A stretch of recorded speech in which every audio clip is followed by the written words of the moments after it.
Historic rookie deal the day before rookies report. A familiar face back in the news for familiar reason. Should they? Yeah, probably not. Plus a close look at the opponents. And we're going to try to figure out the identity of the Texans. Go inside the locker room. Yeah. Yeah. It's the locker room on YouTube. You know what it is. Let's get it. Ayy. Locker room. Yeah, we in the locker room. Texas talk. Yeah, you know what we about to do. Localize every angle's what we really do. We the source. We the pulse of the city too. Landlocked. Got the game in the headlock. Localize every time. Rookies are reporting tomorrow. Texans make history with the deal of their top pick, plus another guy in the news. And what is the identity of the Texans? Does identity even matter? You always hear, like, what is the identity of your football team? Do you need one? Do you have to have one?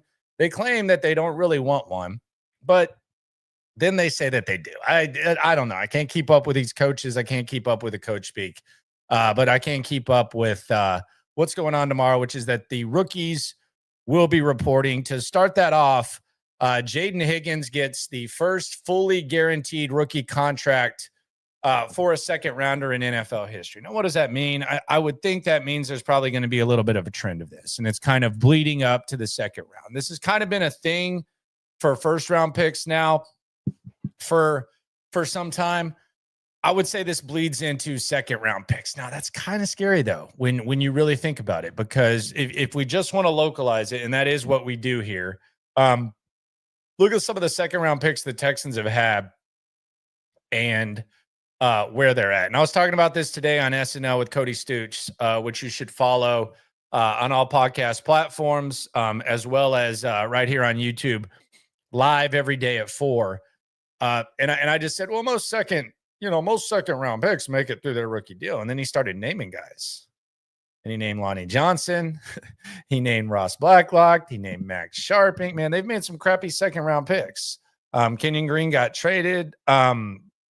So it's not necessarily a sure thing, but it kind of speaks, I guess, to how they like Higgins. But I also just think it's kind of catching up with what the trend has been. And if you look at the amount of second round contracts, and that's why there's such a big difference between using a first round pick and a second round pick. I think it's like 4 years. It was around $12 million. So that's going to be fully guaranteed for Higgins. We'll get a look at him tomorrow.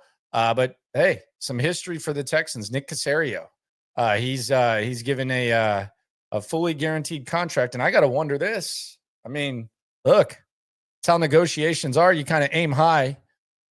So I'm told. I couldn't sell a jacket to an Eskimo, so I'm not really very good at sales, but I would assume most of these agents are good at sales. They are good at negotiating, and they are good at aiming high. So if I'm Ursari's agent or I'm Noel's agent, who were also selected in that round, or around that round, I'm saying, hey, how about a fully guaranteed contract for my guy too? So I don't know where you draw the line when you have other guys. Maybe that just kind of figures out. I don't think NFL contracts should be guaranteed. I do find it kind of funny. The argument from NFL players will be, well, baseball players and, football players, their contracts are fully guaranteed. Their leagues also suck when it comes to the regular season. Like and how often do you get good value in those contracts? It's kind of like a kid growing up where he'll point to the most spoiled kid in the school and say, well, he got to do this, this, this, this, this. Well, he's also a punk ass kid. His dad's an idiot and he's a spoiled brat. So I don't think that, I think the NFL actually does it right. I think it actually resembles society. I think there's integrity in the NFL where we see these teams playing. There's times where maybe you're resting guys, and there's times like in the end of the season where you can see like week 18 or whatever, them shut down, but there's never question about whether or not they want to win. The NFL has integrity. So yeah, fully guaranteed contracts, cool, but that's not a symbol of society. And I don't think it's the reason why the NFL is ahead. I think the NFL is ahead of ahead of MLB and NBA for a number of reasons. I think magnitude is one of them. I think the fact that you have less games, more buildup, and all those things, I think that kind of factors in. Like, I think if there were only 17 baseball games in a season and you were working your way up to Sunday, and let's say the same pitcher pitched every game, this is a fantasy world, I think it'd be pretty popular. It'd be pretty sick. Same thing with basketball. The NBA playoffs have been fantastic. March Madness was fantastic. But the NFL has magnitude. So, yeah, guaranteed contracts to a certain point. I mean, they've adjusted the rookie scale. Back in the day, you draft a quarterback in the first round, you're setting yourself back. Now teams will swing for the fences because that's kind of died down. So I have no problem with the guaranteed contracts, but I think as far as the other contracts, I think they're handled right. I think they kind of resemble society, and I think it does it right. I don't think pointing to the NBA or the MLB is the right way to go. I mean, the right way to compare things. It is the Locker Room, #1 source for Texans digital content, along with SNL. Be sure to subscribe to that. Let's swarm the soup. You ain't never hate. Swarm. Austin Jack, not to be confused with Cactus Jack. Evening to you, my friend. Evening to everyone in the chat. Trey of Texas weighing in on me being on my soapbox about contracts. I don't know where this is going. Let's see. I don't think any sports contract should be fully guaranteed unless they have injury availability discount clause. Look at McCullers, $40 million over 3 years, and he played 4 games. Yeah, I mean, if you can get it, get it. But like fully guaranteed, I mean, why? Like, I don't understand how baseball let that happen or basketball let that happen. Like, if a team wants to give someone a fully guaranteed contract, cool. But why would just every contract be fully guaranteed? That's not really how the real world works. And again, it's like the rich ass punk in your school. Like, you don't point to him as like an example of what you should get for Christmas. That's what basketball's become. So I don't understand the whole fully guaranteed contract thing. If you can do it, and Deshaun Watson's a prime example. Props to him for getting that. Props to David Mulligetta for tampering with the Browns. And after that ship had already sailed, props to him for going behind the Texans' back and agreeing to that contract after the fact. I mean, it's kind of dirty, but hey, if you can get the fully guaranteed contract, more power to you. I don't have any problem with that. Get what you can get.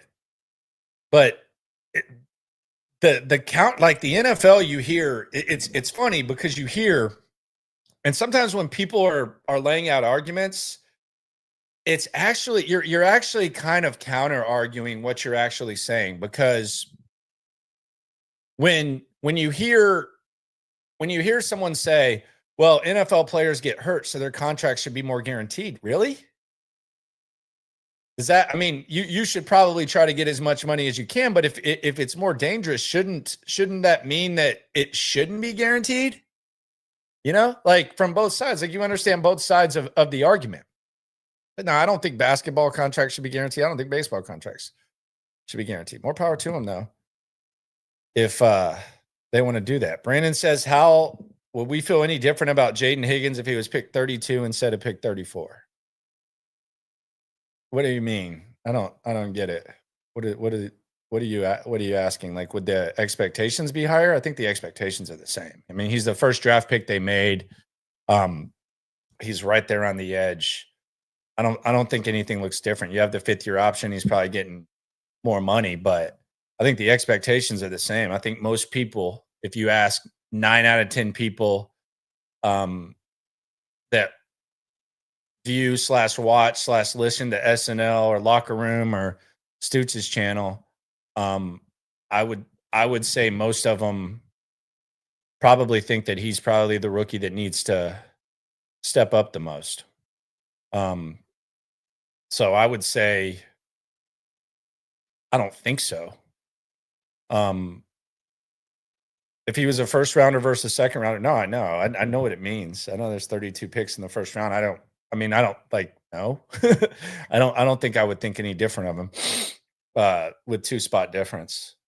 I think the expectations are pretty much the same. Like I don't lower my expectations because they traded back from 25 to the. Now, if they would have just said at 25 and taken him, maybe. Like if they would have just said at 25, maybe you look at it different because you start laying out the guys. But I mean, as far as like on this roster, I think the expectations are kind of the same. Not really that big. Turn that Diggs into a Higgs. Pretty nice. That's pretty well done by Houston. I kind of like that. That's pretty legit right there. Can't hate on that. Trey says I would have been okay with Higgins at 25, so this is fine. Yeah. I don't know. That would have felt drafting with need, but don't know. Jacob asks in the chat, why do fans side with players over the team? I want Casario to sign the contract that favors the team over the player. I think there's a lot of meat writing in today's society. I think the fact that there's social media, I think there's a portion of fans. I'm not trying to generalize. You're asking why there's like a side with players. I think when you're like a social media post away from being seen, I think it kind of makes people kind of side with players a little bit. I also think there's some people who kind of act like if they act pro player or and act kind of anti-fan without actually admitting it, that they almost feel like they're superior and like they're in that company. So I think that's part of the reason, but I think it's just kind of meat watching, and I think it's kind of like trying to like put yourself in a category that you're not even in when it comes to the player. I think there's a balance. Like I support what players want to do. I understand both sides of it. And I respect what the organization wants to do. At the end of the day in football, the salary cap is real, and the salary cap can crumble your squad. So when you're distributing it, it's kind of like a whole nother chess match. But I just think there's a large portion of meat writing that is kind of equated to wanting to feel superior and kind of acting like you're like in that group. You all know the Poindexter who runs around with the team, and he kind of acts like he's an athlete. I think a lot of people on social media are like that. And I also think there's a loyalty to certain players. The thing that I've always thought though is that there's also some loyalty to the squad, but the other thing is like when it comes to like covering a squad or it comes to supporting a squad, you're going to be here longer than most of the players. And I don't know, I'm not going to speak for players, I'm not going to generalize players, but a lot of them don't give a shit about you once they leave. That's just the reality of the situation. So, and a lot of time the goalpost moves. There's like when Laramie Tunsil leaves, there's a portion of people who are defending everything he does, and then all of a sudden, as soon as he leaves, it's he was an idiot, he was a jackass, blah blah blah. And that's why I respect Stutes, and I respect what we do here. Where if you kind of question, you've got to sustain some sort of consistency. It's fluid. It's not 100% there, but you got to sustain some sort of consistency. So I think that's kind of the reason why there's a lot of pro player. But I mean, I think every situation's different as well. Scott says it could also be an honest opinion. I don't know what that means, but of course it's an honest opinion. Why would it be dishonest? It can be a tendency, but yeah, it could be an honest opinion for sure. Being pro player, you develop a pro player thing. Scott asks an interesting question. This always happens whenever players get in similar situations. And by the way, there is a player on the market that has been a polarizing figure around here. I kind of want to go through like the history of him and whether or not I think he would be a fit here, because that was one of the most popular questions we got today. Scott says, is nobody worried that Higgins just turns into another Hutchinson? Different players for sure, but same school, similar build, similar stats. Hell, they even look similar. I mean, Higgins was way more valued heading into the draft than Hutchinson. I think he's more complete. He's way better at getting 50-50 balls. He's way more athletic. Um, I I don't think they're similar. They went to the same school. They didn't play together. So no, I'm not really worried about that. I don't really compare those two. City says that I'm ignoring St. Louis Rebel comment because he's telling the truth. Jacoby Lane is a tall elite wide receiver. Higgins is not. I didn't really ignore it. I don't care about Jacoby Lane. Why would I give a shit if he's being honest about it? I don't care. Like I didn't. No, it doesn't do anything for anyone. Like look up Jacoby Lane for what? What is that doing? I'm not like a dog chasing my tail. So no, I don't care if you be honest or disagree or have an opinion or anything. I haven't said Higgins was that good, so I definitely don't care. Oh, he did say they look similar. He did say they look similar. Race car. He's kind of right though, for being honest. By the way, speaking of that, funny situation today at HEB. So I'm sitting at HEB. I'm in the produce section. I'm getting some artichokes. My wife likes artichokes. So Mother's Day, I'm gonna try to make some ribs, make some artichokes. And as I'm getting the artichokes, there's an older Asian dude, and man, this dude is sizing up. And I mean sizing up every single artichoke or whatever the hell he's getting, to where you're just kind of sitting there for 4 minutes. He's got the cart in the middle, and I don't really care. It is what it is. Whatever. Do your thing. I'm not in any hurry. I'm blessed, whatever. So he's sitting in the cart, and then this older Asian lady walks up and she puts something in the cart, like a bag of apples. And then she sits there, and the Asian guy looks at her like real terrified. And she goes, "Oh, my bad. I thought you were my husband." And she goes like 3 feet over to another Asian dude and puts it in his cart. And then she goes, "Yeah, we all look alike." She said it like in like an Asian accent. And I was just sitting there like, Race car. I didn't laugh. I was just like, wow, that was a weird situation right there. That happened at the Hib. Shout out to the Hib. Best place in the world. I can't do curbside at HEB. I like going to the super HEB and just getting the job done, man. Just kind of cruise, see what's popping, see what they got, see what's new. It's kind of like a cruise. Maybe you do a little bit of that high-grade marijuana called Kush on the streets. Just go there. You don't want to go to the grocery store hungry, though. That's always kind of a regret.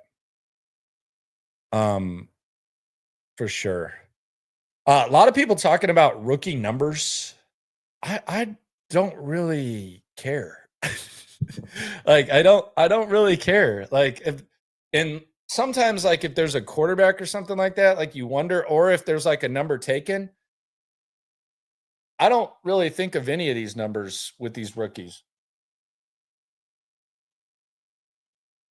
What they wear or what they are not going to wear. So, yeah, I don't care about the rookie numbers. We'll let you know what the rookie numbers are, though. Believe that. Got you there. But people talking about the Robert Woods thing. Yeah, number 2 is up. Number 2 is a badass number 2. It's one of the best. What will the identity be for the Houston Texans? I'm trying to think about that, and I think it's just going to be a really good defensive squad. I think we can say Swarm will be the identity on defense. I think they've kind of established that. You ain't never hate. Swarm. So I think there's going to be that. On offense, your guess is as good as mine. Techno Stone on the chat asks, do you think Nick Caley offensive scheme will be a mix between Sean McVay and Josh McDaniel? That's kind of what he said. I don't know how that looks, how that works. The Sean McVay system is interesting because when we talk about the Josh McDaniels system, there's examples of him doing a really good job as an OC, and there's a large sample size that's always kind of looked at with kind of a grain of salt because you had Tom Brady. And when you had Tom Brady, you know, it obviously is a lot easier than when you don't. And we saw him without Tom Brady, and it wasn't lovely. Although he did have some good stretches or whatever without Brady, like in certain spots, like in New England. But the Josh McDaniels thing, I like the philosophies they had when it came to using multiple slots, which we've talked about. Multiple tight ends, running backs out of the backfield, running backs by strong committee, not just committee, like strong committee, running backs that contributed different ways. Don't necessarily think they have the personnel here for that to happen. But the McVay thing is weird because it's kind of an offshoot of what they just ran. And there's kind of like two eras of the Sean McVay system. So it's kind of difficult to grasp like which one you look at, because the Jared Goff was kind of similar to what Brock Purdy's doing with the 49ers, where I don't think there was a ton of freedom at the line of scrimmage. It does feel like that's an area of Goff's game that has improved with the Lions, or at least he likes to go up there and make it look like he does. Remember when you used to play Madden with Peyton Manning and you could like bleed down the play clock because you would act like you were doing something and you really weren't doing crap? God, it sucked. Did any of y'all ever play a season in Madden when you had to play the computer and it was Peyton Manning? God, they were snapping the ball with like 3 seconds left and he's just going around like that. God, that sucked so bad. I say all that because it seems like Goff has a little bit more freedom in Detroit than he did with the Rams. Promise this is going somewhere.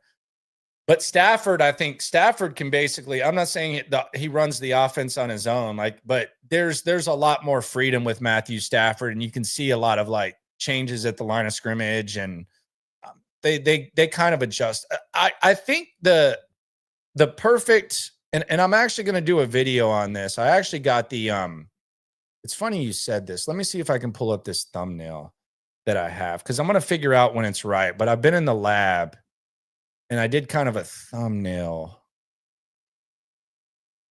of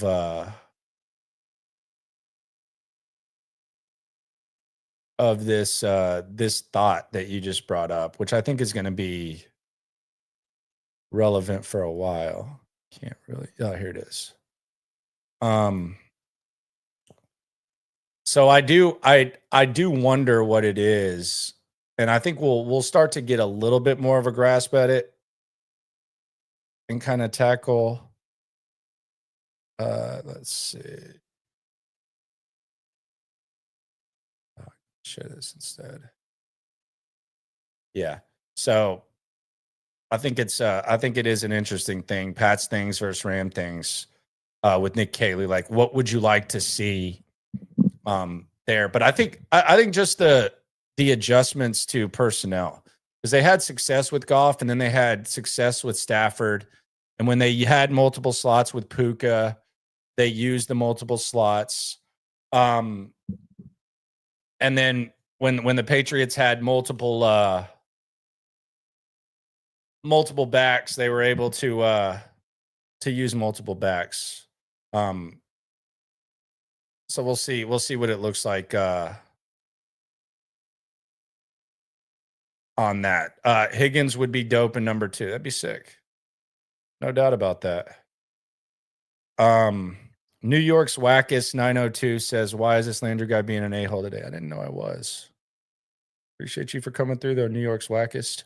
All Madden is fake sometimes. It got a little bit out of control for sure. McVay doing a huge intro tape in team meeting welcoming Devontae Adams was cool to see. I feel bad for Adams. and the way his career's gone since leaving the Packers, hoping he finds something in LA. He's in a good spot. He's in a good spot. For sure.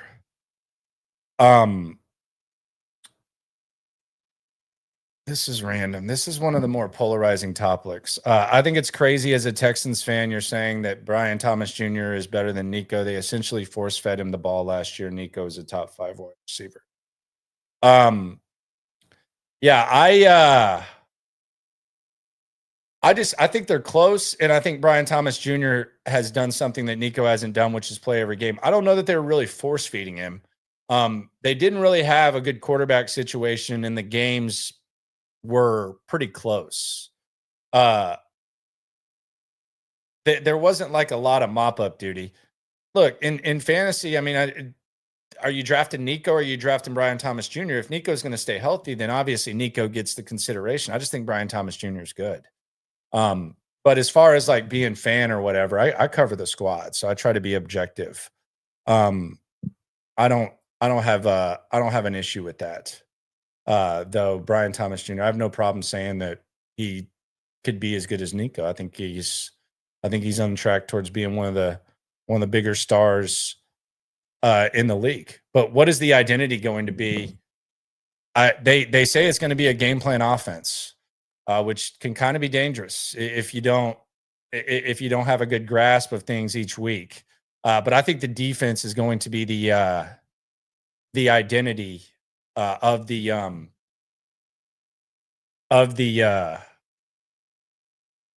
team as a whole.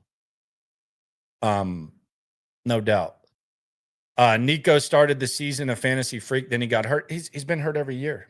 I mean, if we're being honest, like he's missed a couple games the year before, but yeah, that's part of the thing. But I mean, I'm not sitting here. I just say I wouldn't be shocked if Brian Thomas Jr. were the best receiver in the division. But I mean, it's not like it's like a 100% type of opinion. So we just gotta see what it looks like. And that's another thing on Higgins. We were talking today, me and Cody, about Higgins, and he might be called upon to kind of fill the void by Nico a couple of times. I mean, the chances are it's happened literally every season. So the chances are that might happen. That might kind of increase the pressure. And then it'll be interesting to see how Kaylee handles that. But as far as the identity as team is defense, elite defense. And then we'll see what Nick Kaylee decides to do. I don't think that this offense is going to be like a smash mouth offense. Like, that's hard to imagine. Like, even if the offensive line is good, let's say best case scenario that every single player that you line up on the top 5 plays their best.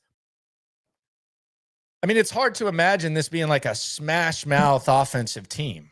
There might be stretches where they run the ball well, and Joe Mixon's carrying the rock 20 plus times and they're trying to shorten the game, but I don't see this being like a smash mouth offense. So with all the mystery, I think we can kind of chalk that off as far as that. It's going to be CJ dependent, but hopefully not too dependent. And hopefully they're able to give him easy options.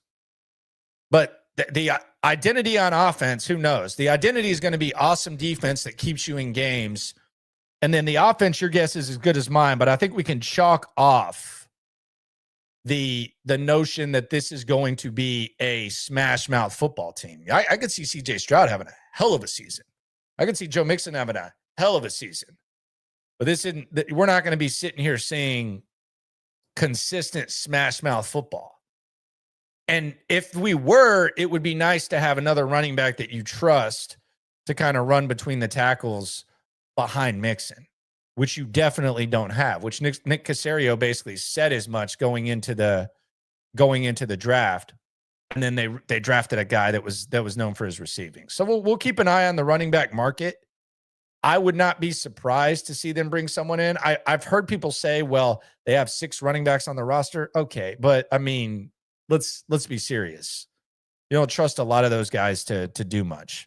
So yeah, you got a lot of bodies, but how productive are those guys. But we got the rookies reporting tomorrow. We're going to take a look at the Texans' opponents coming up in a second. Figure out what they got to say, or what we want to see. I should say. Grits. Shout out to Grits. Seeing CJ make plays like he is still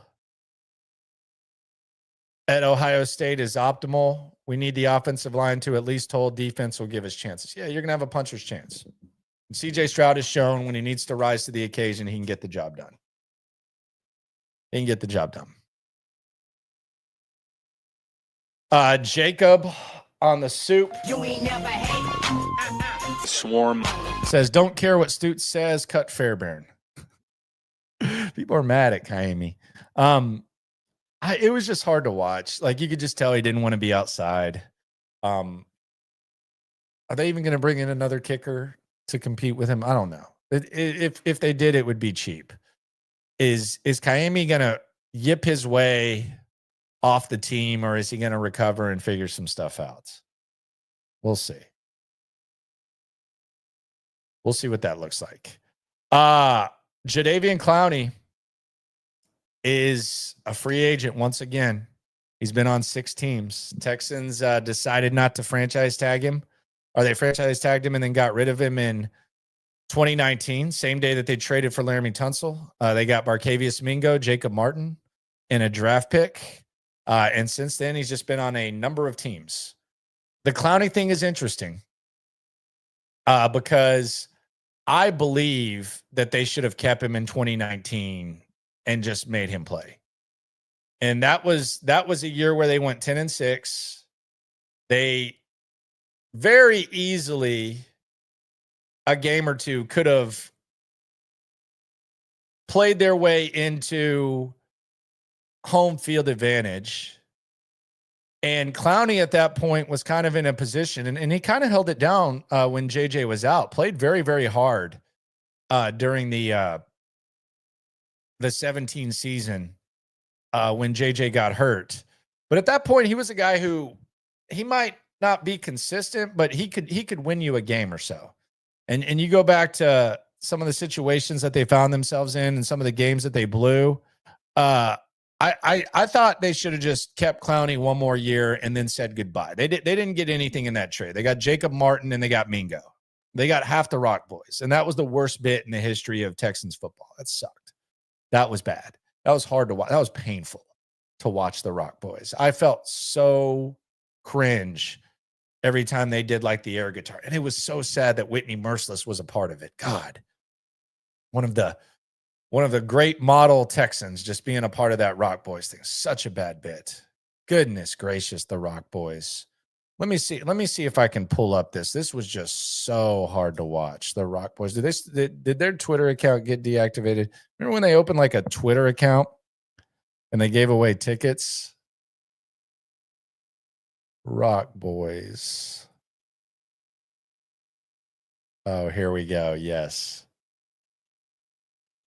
Oh my God. And Brendan Scarlett. Oh no. This was bad. And this was all with the Jadeveon Clowney. Remember this? Look at this. What's up, Texans fans? I'm Whitney Merciless. I'm Barkevius Mingo. I'm Brennan Scarlett. This is just a few of the original Rock Boys. Yes, sir. And we're super excited because we want to send 2 lucky fans out to KC on our world tour and rock out with the Rock Boys. So follow us at H-Town Rock Boys on Twitter. And we need you guys to respond to the tweet with your best video of a rock out session. Yes, sir. 2 flights, 2 tickets, hotel accommodations. Come on and rock it out with us. 8 p.m. tonight. That's the deadline. Let's see what you got. Let the games begin. Oh my gosh. Those were and that wasn't even when they were that bad. That they've gone from that to Danielle Hunter, Will Anderson, and Swarm. I mean, my goodness, come a long way. But I think Clowney Should have stayed in 2019. Now, I already saw the messages today on SNL. Man, that was tough. Jacob Hyatt says, please don't say we need to sign Clowney. We don't need to keep signing an oldie every offseason. No, Clowney doesn't fit in with what they're doing right now. They got the best edge duo in the league, and they might have the best like one of the best rotations in the league. I think Barnett is really solid. I think Taylor's going to be good. They don't need Jadeveon Clowney in this situation. And quite frankly, it's a 1-year thing. I don't know that Jadeveon wants to be in camp, so no, I'm not going to say Jadeveon Clowney. That would not be something that I think they would look into, and that would not be something that they need to do. They actually probably need to get younger. They probably need to get younger at that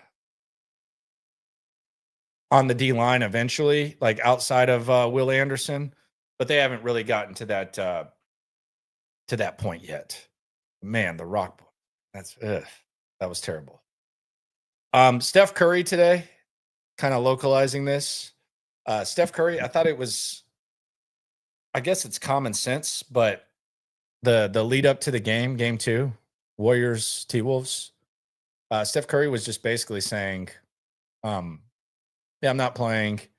We'll evaluate it in a week. It's too early. Steve Kerr said the same thing. Here's my question.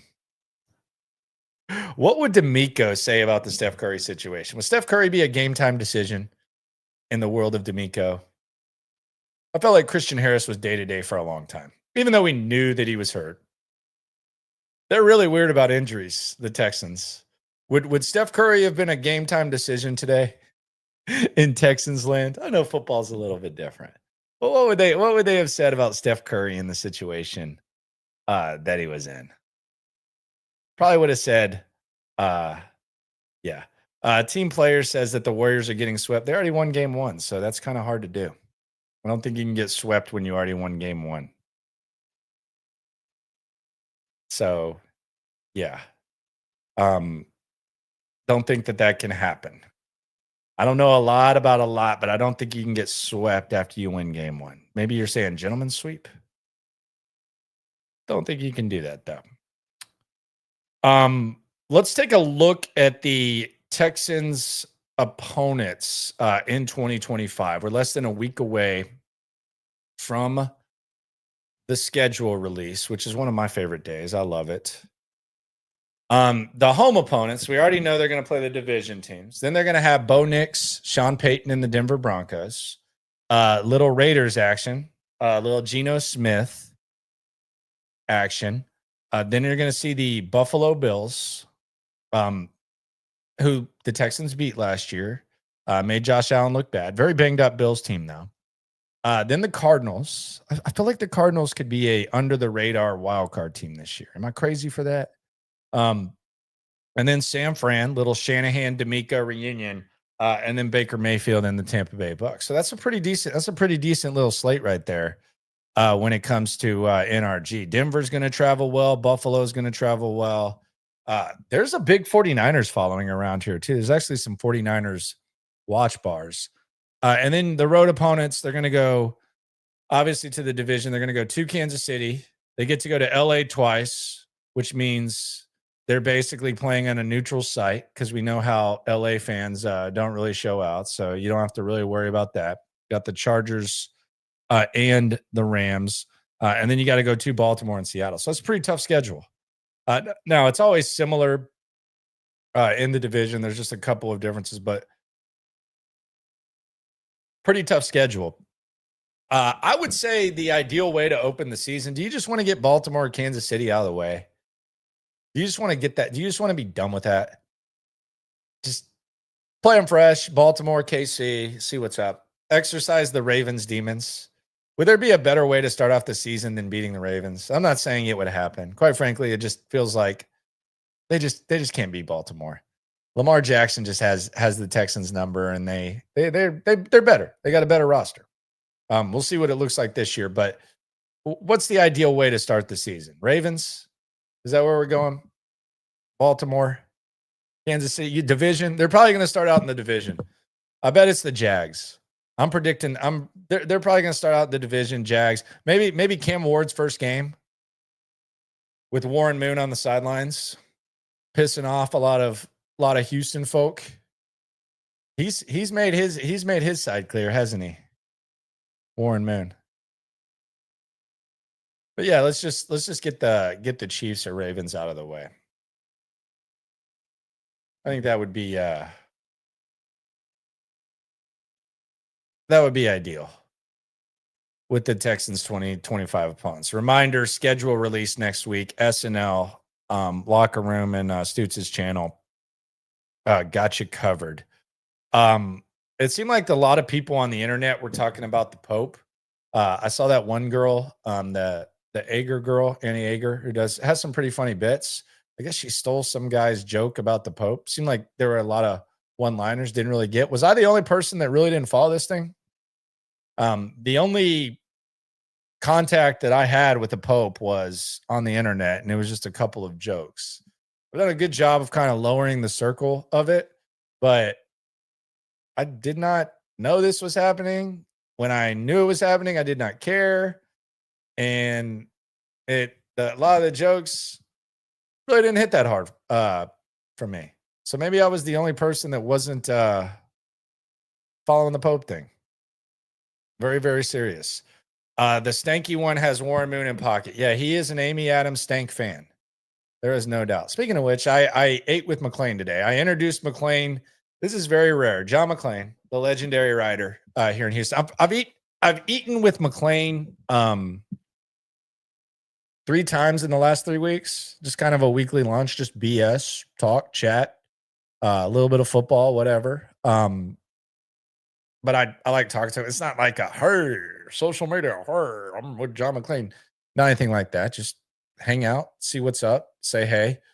But he was talking about the Warren Moon thing, and y'all know that he's kind of like a big Amy Adams kind of defender, but he did say that there's a lot of people that are kind of pissed at Warren Moon, even though this was kind of knowledge. Like there's kind of like a lot of like fans and stuff that he knows that are probably like a little bit disappointed in Warren Moon, which kind of happens. But I took McClain to I think at least a top 3 enchilada spot here and a top 3 hole in the wall. El Gallo on Gessner. Big fan of their cheese enchiladas, beans and rice. Just go in. Family establishment, solid. Got there at 11, and there were already people like waiting outside. Not like crazy, not like Trill Burger type of line, but like just some regulars there. So if you want to peep El Gallo, strong recommendation there. A lot of people mad at Warren Moon. A lot of people mad at Warren Moon. I didn't know Annie Ager stole bits, but that was about as blatant as it gets. Pretty shameful. Pretty shameful. How many primetime games? D-Town the best. How many primetime games do you think we're getting this year? I would say 3. I would say probably 3. I don't think there's like a ton of appeal with the Texans for primetime games, but I'd probably say 3. They're a really good team. Like I don't think it's going to be 5. You know who hopes it's 0 is D'Amico. He'll never admit it, but D'Amico probably hopes there's few. But I'll say 3 to 4.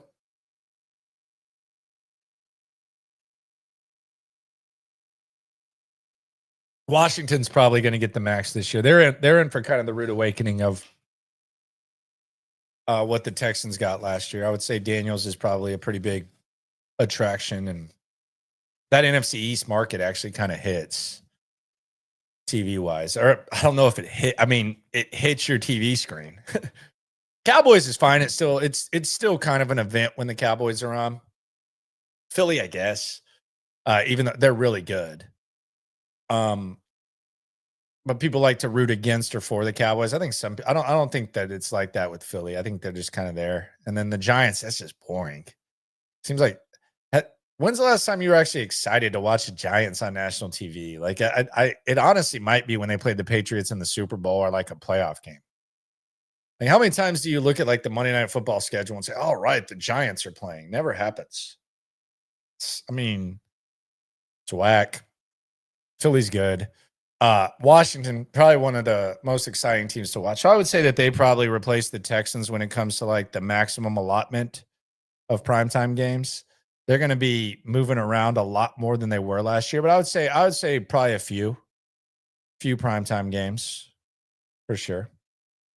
2, 3, 4, maybe. But I don't think there's like a lot of national attention. I would like to see Texans Broncos on primetime. I think that'd be cool. I think that'd be a nice little change up. A little Sean Payton D'Amico action. And in Denver, let's be honest, Denver's in the same class as the Texans right now, or at least in the same tier. I know they don't have a 2-year body of work. They really just have one, and the quarterback's heading into the second year, which goes a number of ways, but in the same tier. So I think it would be a thing. I don't look at primetime games as like respect or disrespect. I look at them as an inconvenience for the coaches and players often, a lot of the time. So, like, yeah, you're not getting enough national attention, whatever. Yeah, I guess you want that, but I mean, did you feel respected when the Jets beat the Texans' ass because they were on short rest and they had to go play on that field? And they ended up getting banged up. Like, did you feel respected? Did you feel respected when the Ravens beat that ass on national TV? Like, it doesn't, like, what does respect mean if it's not a favorable situation and it's not laid out well for you? You know, the respect can come in the playoffs. Those are primetime games. Those are there.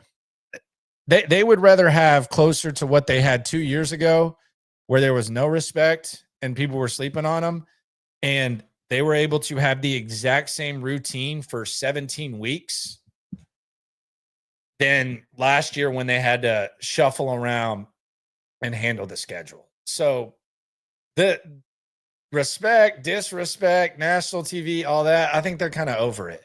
I think it was an overwhelming thing for a lot of the guys in that locker room. And I think at this point, they don't care about being on national TV. If you play good, they'll talk about you. It's not like you're going to have zero. So, I mean, do you think the Chiefs, do you think the Chiefs or Ravens really care if they're getting, quote, respect on primetime, Monday night, Sunday night, Thursday night? No, they don't care. So it's not a disrespect thing. It's really just routine.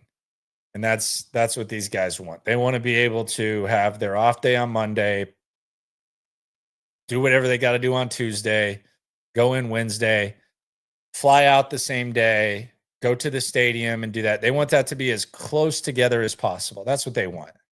The respect thing, it doesn't really matter when it comes to the primetime games. It means nothing. Give me a noon Sunday game and I'm cool on that. I could care less about respect. It's just me though.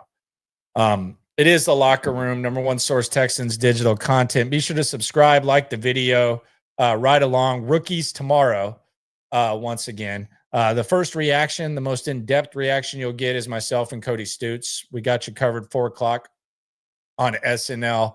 Night stream here at 10:30. We got a 2-piece combo of NBA games tomorrow too. Maybe a little wager time. Don't threaten me with a good time on that. And then on Monday, little nugget of news before we get out of here. Nico Collins throwing out the first pitch on Monday for the Astros. How about that? How do y'all think Nico Collins is going to throw out the first pitch? On the scale of 50 Cent and George Bush 9/11 pitch, how do you think Nico's going to throw a baseball? I don't know if Nico's much of a baseball guy.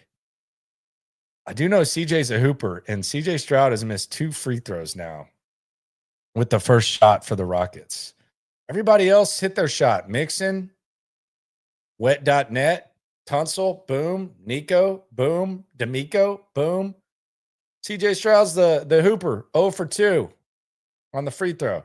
Kids these days ain't practicing free throws, although the other kids are hitting theirs. I think CJ's the only guy in that locker room that's missed a shot, the first shot. He's done it twice. Might need to make it a CJ Stroud layup from now on. Next time he does it, it's got to be a layup. He might retire from it at this point. Need to retire.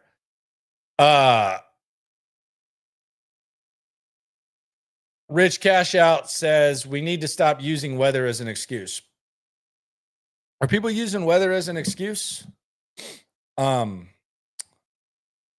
talking about like getting home field advantage, like that whole bit that people have been talking about. Look, I think the Texans might be built for bad weather, especially with how good the defense is. It's actually kind of funny because I think there is a certain element of being used to weather. Like if you're a team, like that's why I know they won't do it, but if I were, I know that people like the roof closed. Some people do because it's more comfortable, but a lot of people aren't used to this Texas heat. Like even in October or November, like when you have that humidity, if you're in Houston long enough, you kind of get used to it. And quite frankly, like a 75, 80 degree day feels fantastic in Houston.